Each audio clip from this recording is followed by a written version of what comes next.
Itong aking tula ay para sa mga estudyanteng nagpapatuloy para sa pangarap nila, na lumalaban para sa kanilang pamilya.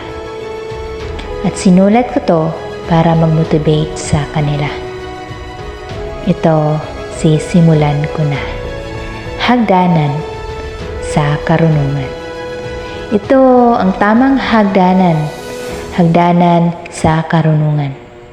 Hagdanan sa pangarap ng karamihan. Hagdanan para sa kaginhawaan.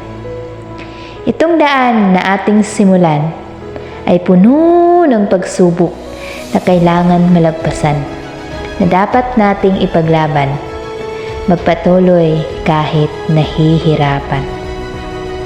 Minsan, napapaisip tayong bumitaw na lang. Subalit, ang layo na nang narating para magsimula na naman. Kahit madapa ka man ngayon, bumangon ka lang.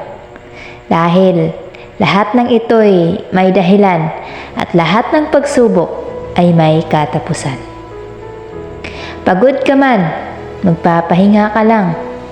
Pagkatapos ay laban na naman, kasi kung ikaw ay sumuko, ika'y talunan.